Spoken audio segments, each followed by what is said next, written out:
What is going on, ladies and genitals? YOTESLAYA here, bringing you episode 44 of my Borderlands 2 Legendary Weapons Guide. Today, I have a legendary grenade mod for you guys known as the Stormfront.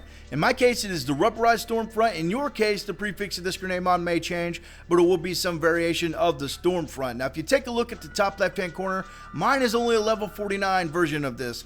I could not find a level 50 to show you guys that gameplay, but as you'll see at the end of this video, the level 49 version has a pretty awesome effect and is a pretty devastating grenade. But it's definitely not one of the best grenades out there. It's mediocre at best. Now, to get this, you're going to want to head to the Bloodshot Stronghold. We're actually going to be farming the Ninja Turtle Easter egg for this one. We've got 4 rats that represent the Ninja Turtles, and then another rat that represents Splinter. But once you get to the Bloodshot Stronghold, you will be located at the bottom of the map. Work your way up within the red circle, and that's where these dudes will actually be located. Now, what I was saying about Splinter, you will not need to farm for this.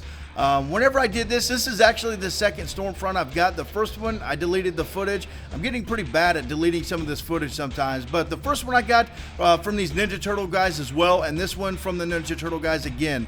So I suggest, for time's sake, definitely only killing the Ninja Turtle guys and leaving Splinter to himself, because there's like a little trick to getting him to spawn anyways, and it takes a little bit of time. So I suggest, for time's sake, just killing these first dudes. But there's the first Ninja Turtle, aka Rat. They're all rats down here, so be prepared for a little battle.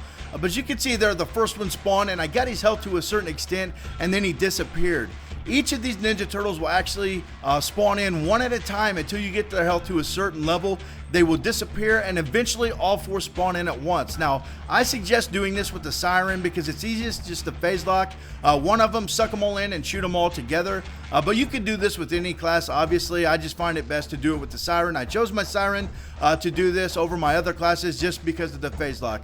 But you can see there, I got all 4 of them to disappear, and here in just a second, they will spawn in all together, and you just wipe them out then. Now, like I was saying, don't go for Splinter. It takes a little bit of time. He's within the tunnel back there.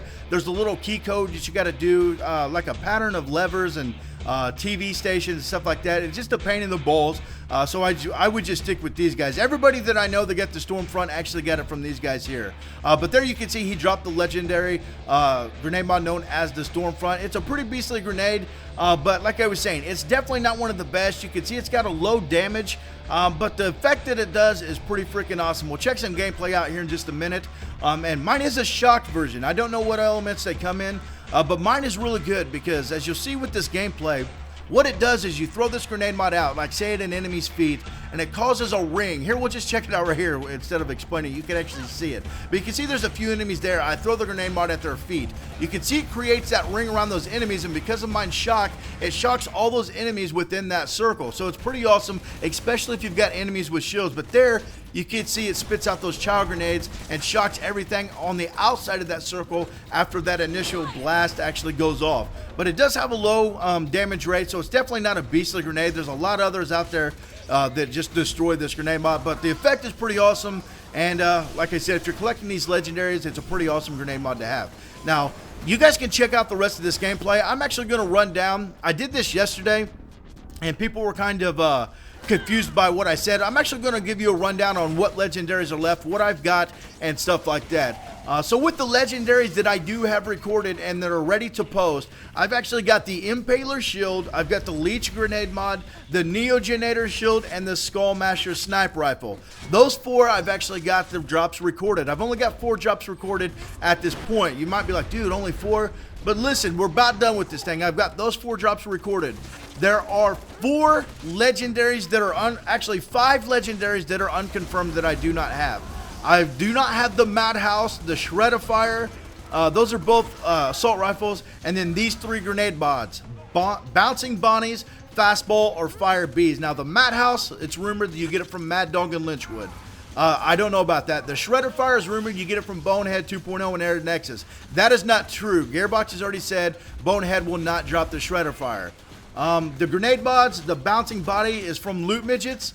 The Fastball is from Bolin 3 Horns, and then the Fire Bee is unknown. Nobody really knows where to get that. Those 5 are the unconfirmed. Now, there's only 2 confirmed legendaries that are confirmed as drops that I do not have. I do not have the Hammer Buster from McNally in the Dust, and I do not have the Thunderball Fist from Captain Flint in the Southern Shelf. So, I've only got 7 more legendaries to actually find.